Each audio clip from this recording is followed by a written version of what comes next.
Hello everyone, race classes में आपका स्वागत है। आज हम लाइब्रेरी साइंस का लेक्चर नंबर 3 को देखेंगे। तो आइए स्टार्ट करते हैं लेक्चर को। हम क्या पढ़ने वाले हैं? विश्व में पुस्तकालय का इतिहास। इससे पहले हमने क्या क्या पढ़ रखा है, थोड़ा सा मैं रिकॉल करा देता हूँ। पहले हमने पढ़ रखा है फंडामेंटल ऑफ लाइब्रेरी। और हम क्या पढ़ रखे हैं? लाइब्रेरी के टाइप्स के बारे में पढ़ रखे हैं। क्या पढ़ रखे हैं?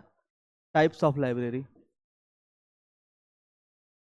इसमें हमने क्या क्या पढ़ा है, थोड़ा सा रिकॉल करा देता हूँ।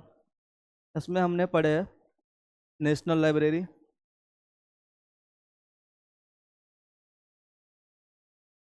दूसरा एकेडमिक लाइब्रेरी,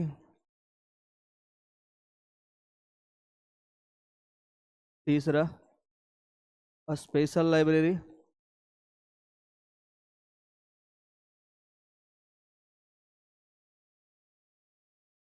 चौथा पब्लिक लाइब्रेरी। अगर आप अभी अभी हमसे जुड़े हैं तो लेक्चर नंबर 1 और लेक्चर नंबर 2 को जाके देखिए और उसके बाद आप लेक्चर नंबर 3 का लिंक बिठा पाएंगे।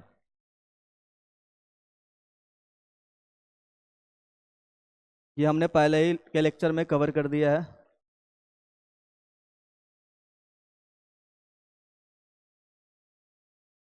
अब हम क्या पढ़ेंगे? विश्व में पुस्तकालय का इतिहास के बारे में पढ़ेंगे। तो विश्व में पुस्तकालय का इतिहास पढ़ने से पहले हम आपको ये बता दें कि हम इसे 3 चरणों में पढ़ेंगे। कैसे पढ़ेंगे? एक तो हम पढ़ेंगे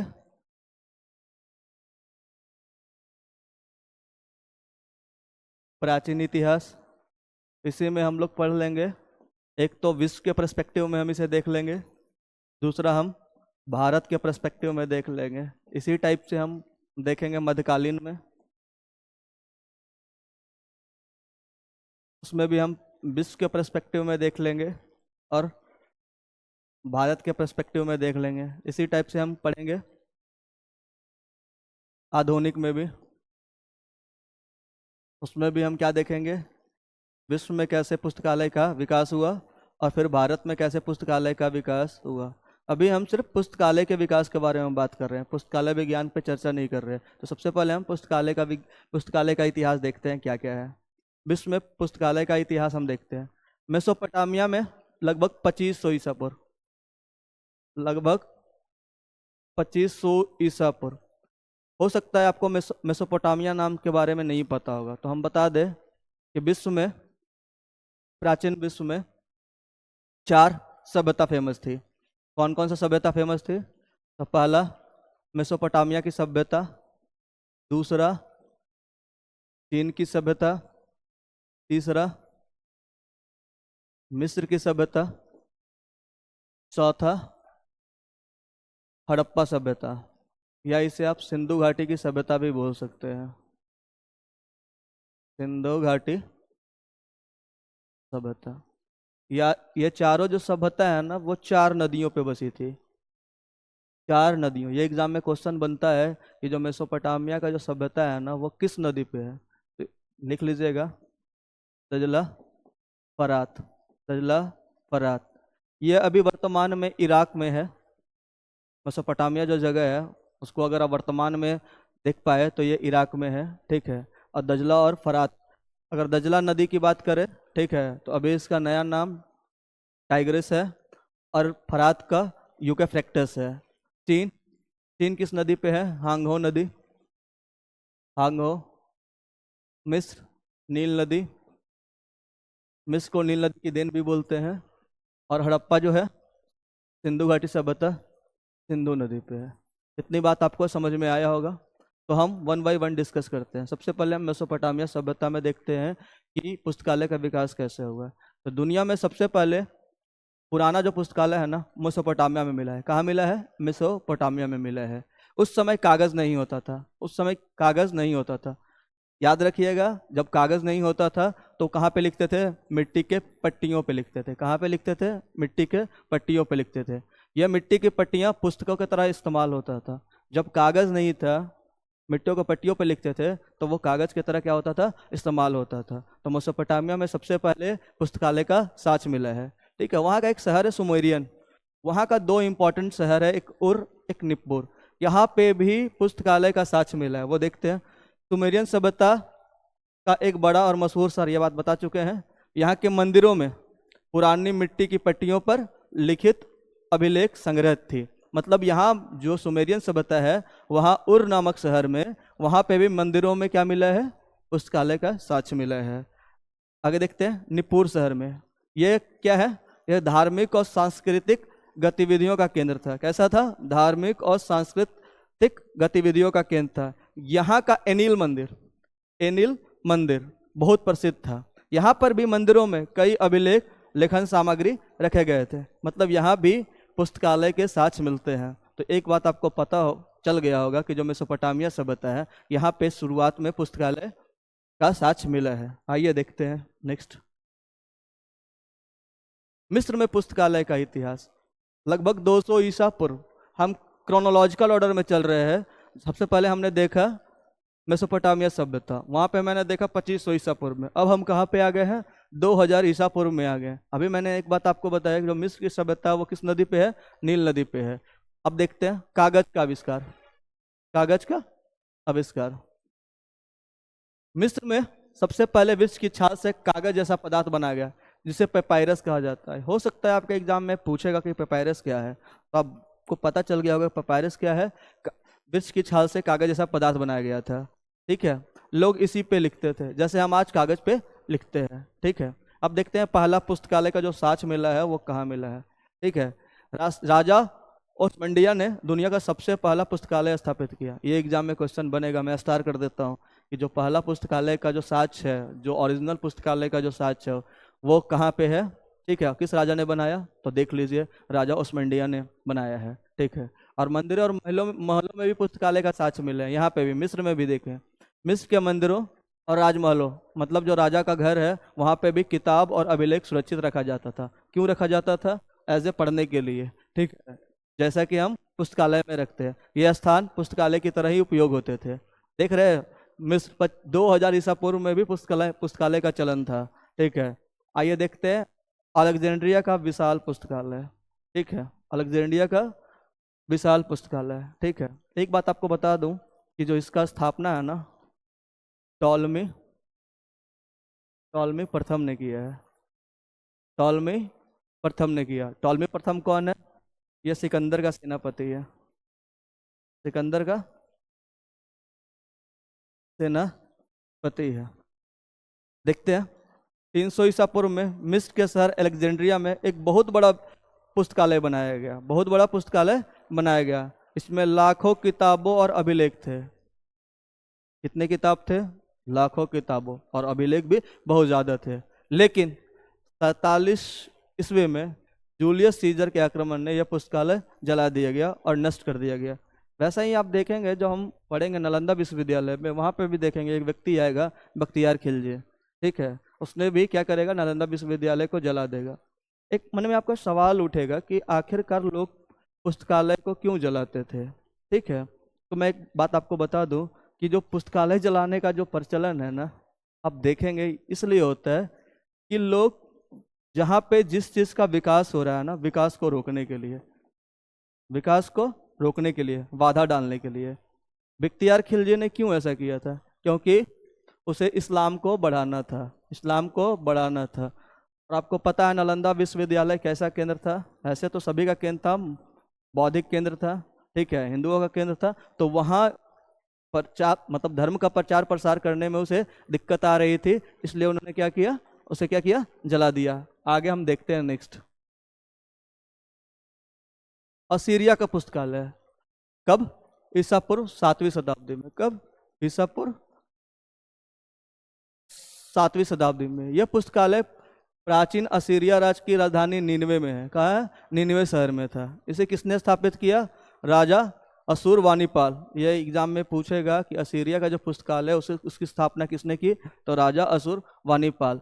ठीक है, ये कैसे व्यक्ति थे, ये साहित्य से प्रेम करते थे, ज्ञान से प्रेम करते थे।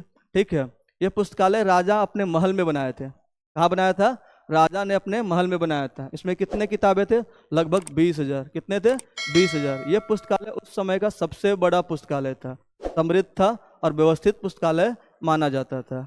याद आ रहा है? ये बात समझ में आ रहा है आपको? आगे देखते हैं। राजा असुरवाणीपाल ने ज्ञान के संरक्षण में बहुत योगदान दिया। ज्ञान के संरक्षण में बहुत योगदान दिया। आगे देखते हैं। ग्रीस के पुस्तकालय की स्थापना में पिसिटास्ट्रस, अगर हम इसे गलत प्रोनाउंसिएट कर रहे हैं तो माफ़ी मांगता हूँ, आप इसे अच्छे से पढ़िएगा, ठीक है। यह प्राचीन ग्रीस का पहला व्यक्ति था जिसने सार्वजनिक पुस्तकालय की स्थापना की। ये कौन था? यह प्राचीन ग्रीस का पहला व्यक्ति था जिसने सार्वजनिक पुस्तकालय की स्थापना की। यह कैसा व्यक्ति था? यह एक राजनीतिक नेता था। देखेंगे यहाँ पे दो व्यक्ति के बारे में जिक्र किया है, एलेस गैलिस और प्लेटो के बारे में। ये दोनों क्या है? महान विद्वान थे। इन्होंने अपने अपने समय में निजी पुस्तकालय संग्रह बनाए थे। क्या थे? प्राइवेट लाइब्रेरी बनाया था। मतलब खुद के यूज के लिए इन्होंने क्या किया था? लाइब्रेरी बनाया था। और कैसा लाइब्रेरी बनाया था? छोटा लाइब्रेरी बनाया था। अरस्तु, यहाँ से एक फैक्ट बनेगा, याद रखिएगा, यहाँ से एक फैक्ट बनेगा। एक व्यक्ति है ट्रावा। अरस्तु क्या है? एक महान दार्शनिक है। कैसा है? महान दार्शनिक है। ट्रावा नामक विद्वान के अनुसार, ये आप एग्जाम में बन सकता है ये क्वेश्चन, इसलिए इसको आप ध्यान से याद रखिएगा। ट्रावा नामक विद्वान ने क्या बोला?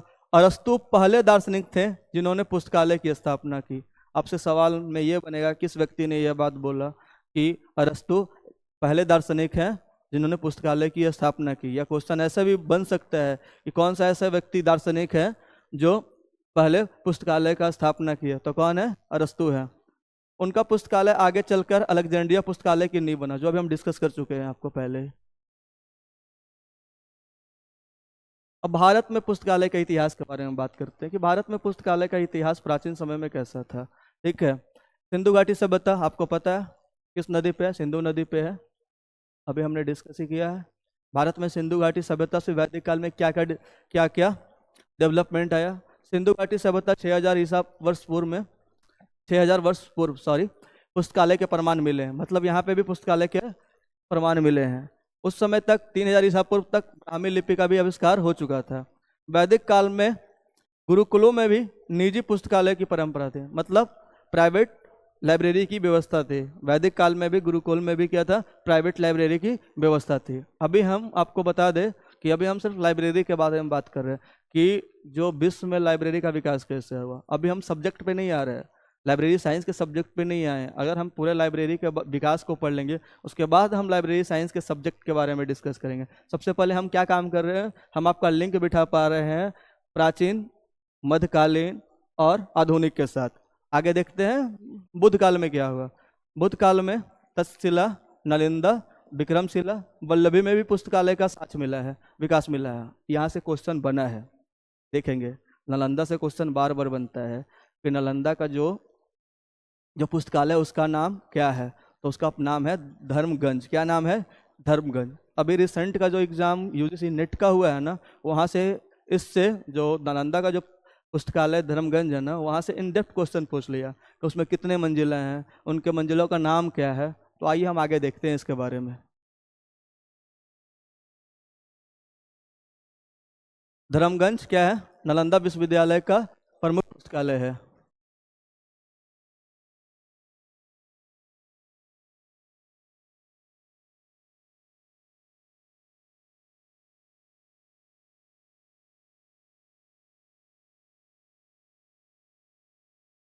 धर्मगंज क्या है? नालंदा विश्वविद्यालय का प्रमुख पुस्तकालय है। तो जो एक सवाल एग्जाम में हो सकता है, आपके एग्जाम में आगे अगर इन डेप्थ पूछ ले कि नालंदा विश्वविद्यालय की स्थापना किसने की, ठीक है, तो आप लिख दीजिएगा कुमारगुप्त फर्स्ट। कुमारगुप्त फर्स्ट ने नालंदा विश्वविद्यालय की स्थापना की। ये कहाँ स्थित है? मगध में स्थित है। मगध बिहार, आधुनिक बिहार में स्थित है। कहाँ पे स्थित है? नालंदा में स्थित है। अगर आप बिहार से होंगे तो आपको पता होगा कि नालंदा में यह स्थित है। इसकी स्थापना और काल अभी मैंने बताया ही कि इसकी स्थापना 5वीं शताब्दी में गुप्त वंश के शासक समय हुई है। और किसने किया है? कुमारगुप्त फर्स्ट ने किया है। यह 5वीं से 12वीं शताब्दी तक सक्रिय रहा। ठीक है, इसकी संरचना पे सवाल बना था, जो अभी एग्जाम में मैं अभी बात कर रहा था यूजीसी नेट वाले एग्जाम में, कि यह जो सवाल बना है ना, कैसा बना था। अगर ये चीज़ें आप, ये वाला भी स्लाइड आप समझ जाएंगे ना, तो आप यूजीसी नेट के वो सवाल को टैकल कर सकते हैं। धर्मगंज एक ऐसा 9 मंजिला विशाल भवन है। जो लाइब्रेरी है ना, कैसा है, 9 मंजिला विशाल भवन था। इसके 3 हिस्सों में बटा गया है। कितने हिस्सों में बांटा गया है? 3 हिस्सों में। रत्न, रंजक, रत्नोदरी और रत्न सागर। यहाँ से फैक्चुअल क्वेश्चन आया था यूजीसी नेट के एग्जाम में। अगर आपको नहीं पता है तो यूजीसी नेट का पेपर निकालिए, प्रीवियस ईयर देखिए, ज़्यादा नहीं, लेटेस्ट 1-2 एग्जाम पहले ही सवाल ये बना था। ठीक है, आगे देखते हैं। लाल पत्थरों से निर्मित था यह पुस्तकालय, यह भव्य और मजबूत था। आगे देखते हैं। ज्ञान भंडार क्या क्या था? इसमें लगभग 90 लाख पांडुलिपियां थी। क्या था? 90 लाख पांडुलिपि। पांडुलिपि के बारे में मैंने आपको पहले ही बता दिया है।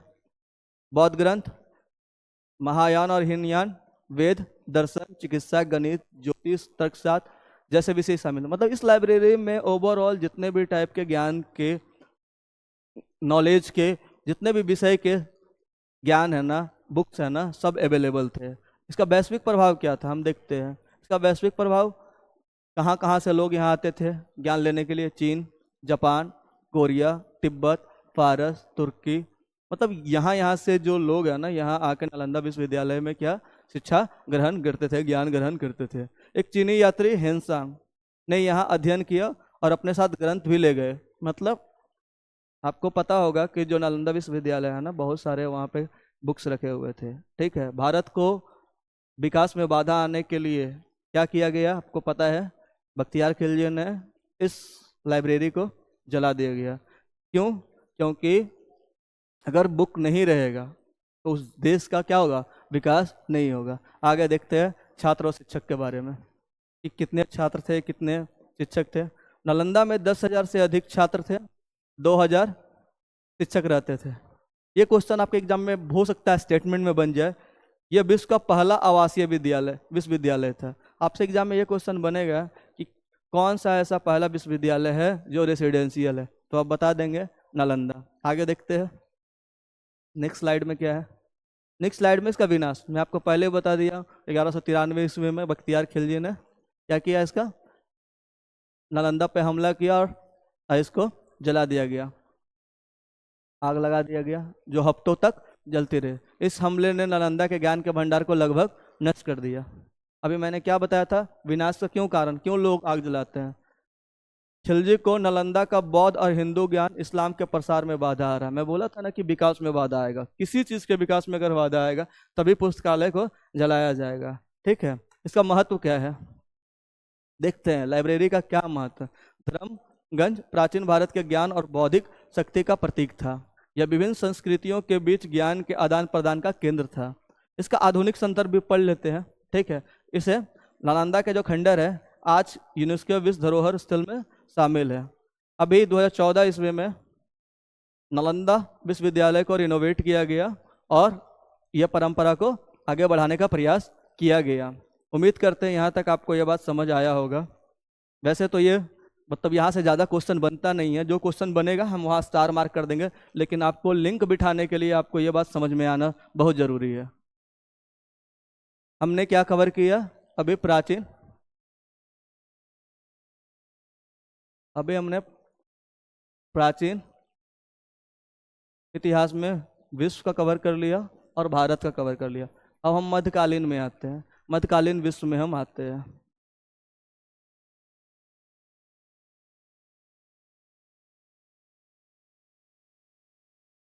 आपको पता है जो मध्यकालीन विश्व है इस पे इस्लाम के लोगों का दबदबा बना हुआ था। तुम देखते हैं इस्लामी दुनिया में पहला टॉपिक है इसमें इस्लामी दुनिया। बगदाद में हाउस ऑफ विजडम, जिसको हम लोग बैत अल हिकमा बोलते हैं, ठीक है, एक प्रमुख पुस्तकालय था। कहाँ? बगदाद में। बगदाद कहाँ है? इराक की राजधानी को हम लोग बगदाद बोलते हैं। ठीक है, एक ऐसा केंद्र था, यह बौद्धिक केंद्र था। ठीक है, काहिरा और कार्डोबा में भी बड़े पुस्तकालय स्थापित किए गए। मैं बताना चाह रहा हूँ कि मध्यकालीन भारत में भी, मध्यकालीन विश्व में भी पुस्तकालय दिखे हैं। तो पहला मैंने बताया बगदाद में हाउस ऑफ विजडम, जिसको बैत अल हिकमा बोलते हैं। काहिरा और कार्डोबा में भी बड़े पुस्तकालय स्थापित किए गए हैं। इस्लामी विद्वानों ने ग्रीक और रोमन ग्रंथों का अनुवाद और संरक्षण किया। मतलब इस्लामी जो विद्वान थे ना, वो ग्रीक और रोमन ग्रंथों का भी अनुवाद और संरक्षण किया। आइए देखते हैं यूरोप में। मैं आपको एक बात बता दूं, जो अभी ये टॉपिक है ना, इसको मैं इन डिटेल्स डिस्कस करूंगा कहाँ पे, जब हम देखेंगे यूके और यूएसए में लाइब्रेरी का विकास जब देखेंगे तो हम इसको इन डेप्थ में डिस्कस करेंगे। अभी के लिए बस थोड़ा पढ़ लेते हैं। मठों में पांडुलिपि का संरक्षण और प्रतिलिपि बनाई जाती थी। कहाँ पे? मठ में पांडुलिपि का संरक्षण किया जाता था और प्रतिलिपि बनाई जाती थी। विश्वविद्यालयों के विकास के साथ साथ विश्वविद्यालय पुस्तकालय की स्थापना की गई।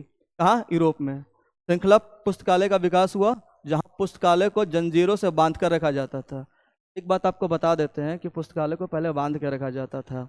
जब हम एसआर रंगनाथन के 5 लॉज के बारे में पढ़ेंगे ना, कि उनके 5 लॉज क्या हैं, तो उन्हीं का एक लॉ है जो जंजीर में जो बांध के रखने वाला जो सिस्टम है ना, उसको टैकल करने के लिए उन्होंने एक लॉ बनाया है। जब हम एसआर रंगनाथन पढ़ेंगे, तो जब उनके 5 लॉज को पढ़ेंगे तो मैं आपको वहाँ से इंटरलिंक कर दूंगा कि क्यों लोग जंजीरों से बांध के। तब तक के लिए आप थोड़ा वेट कर लीजिए।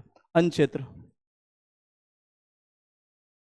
चीन में भी पुस्तकालय का विकास हुआ, जहां लकड़ी के ब्लॉक प्रिंटिंग तकनीक का उपयोग किया गया।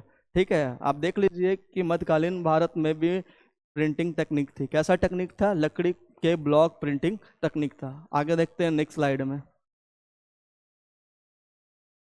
मध्यकालीन विश्व हम कवर कर लिए हैं। मध्यकालीन भारत, राज दरबारों में पुस्तकालय। कहाँ कहाँ आपको पुस्तकालय देखने को मिलेगा? मोहम्मद बिन तुगलक के राज में, मतलब एमबीटी के राज में आपको मिलेगा, तुगलक काल में मिलेगा, शेरशाह सूरी के काल में मिलेगा। उनके दरबारों में पुस्तकालय की स्थापना थी। मुगल काल में कहाँ मिलेगा? अकबर, जहांगीर और शाहजहां के समय दरबारी पुस्तकालय अत्यंत प्रसिद्ध थे, समृद्ध थे। प्रसिद्ध विद्वान जो अबुल फजल है ना और फैजी, अकबर के पुस्तकालय से जुड़े हुए थे। कहाँ से जुड़े हुए थे? अकबर के पुस्तकालय से जुड़े हुए थे। एक बात बता दूं कि मध्यकालीन भारत में भी ऐसा नहीं है कि वहाँ पुस्तकालय नहीं मिले हैं। पुस्तकालय मिले हैं, भारत में भी मिले हैं और विश्व में भी मिले हैं। ठीक है, आगे देखते हैं। फतेहपुर सिकरी और आगरा में भव्य और विशाल पुस्तकालय की स्थापना हुई है। आगे देखते हैं नेक्स्ट स्लाइड में। शिक्षा संस्थानों में पुस्तकालय। कहाँ कहाँ शिक्षा संस्थानों में पुस्तकालय है? मदरसों में पुस्तकालय है। आपको पता है, जो इस्लाम के जो बच्चे हैं मदरसे में पढ़ाई करते हैं, तो वहाँ पे भी मदरसों में पुस्तकालय की विशेष व्यवस्था थी। प्रमुख केंद्र कहाँ कहाँ था? जौनपुर, दिल्ली, लाहौर आदि के मदरसे में पुस्तकालय की विशेष व्यवस्था थी। उसका विषय वस्तु क्या था? जो लाइब्रेरी का जो बुक मटेरियल क्या था लाइब्रेरी में? इस्लामी धर्मशास्त्र, गणित, ज्योतिष, चिकित्सा आदि विषयों के पुस्तकों का संग्रह होता था। आइए देखते हैं भक्तिकालीन आंदोलन में पुस्तकालय कैसा था। इस युग में ज्ञान का प्रसार लोक भाषा जैसे हिंदी, अवधी, ब्रज आदि में हुआ। प्रमुख संत कवि कौन कौन थे वहाँ पे? तुलसीदास, कबीर, मीरा, सूरदास आदि। मतलब यहाँ पे भी पुस्तकालय देखने को आपको मिलेगा। इनकी रचना कहाँ कहाँ है? मंदिरों में मिलेगा, मठों में, आश्रमों में संग्रह मतलब कलेक्ट किया जाता था। कहाँ कहाँ कलेक्ट किया जाता था? मंदिरों में, मठों में, आश्रमों में क्या किया जाता था? कलेक्ट किया जाता था। जिसमें एक प्रकार का साहित्यिक संग्रह हालय मतलब म्यूजियम बोल सकते हैं या पुस्तकालय बनता चला गया। मतलब ये जो इनका जो रचना है ना, जो तुलसीदास, कबीर, मीरा, सूरदास का जो रचना है ना, वो कलेक्ट करते करते कैसा होता चला गया? एक पुस्तकालय के रूप में बनता चला गया। आइए हम नेक्स्ट स्लाइड में देखते हैं। दक्षिण भारत में पुस्तकालय का विकास कैसे हुआ था? मध्यकालीन भारत में विजयनगर साम्राज्य में बात करते हैं। विजयनगर साम्राज्य और अन्य दक्षिण भारतीय शासकों ने भी पुस्तकालय की स्थापना की थी और संरक्षण प्रदान किया था। मंदिरों और गुरुकुलों में पांडुलिपियों और ग्रंथों का समृद्ध संग्रह होता था। कहाँ पे? दक्षिण भारत में, जैसे संस्कृत, तेलुगु, कन्नड़, तमिल जैसी भाषाओं में ग्रंथों का संरक्षण होता था। मतलब ऐसा नहीं है कि सिर्फ नॉर्थ इंडिया में ही था, साउथ इंडिया में भी इस पुस्तकालय का मध्यकालीन भारत में विकास था। आप देख ही रहे हो, जैसे विजयनगर साम्राज्य में आप देख रहे हो कि वहाँ के शासक क्या कर रहे हैं? संरक्षण प्रदान कर रहे हैं पुस्तकालय का। देखते हैं आधुनिक विश्व में पुस्तकालय का विकास। यूनाइटेड किंगडम और संयुक्त राज्य अमेरिका में पुस्तकालय का विकास, ये बहुत इंपॉर्टेंट टॉपिक है। ये हम आपको नेक्स्ट क्लास में डिस्कस करेंगे, क्योंकि ये बहुत बड़ा टॉपिक है और हर एग्जाम में आपका यहाँ से क्वेश्चन बनता है। तो उम्मीद करते हैं आपको मैं ये छोटा सा टॉपिक था समझ में आया होगा। Thank you very much.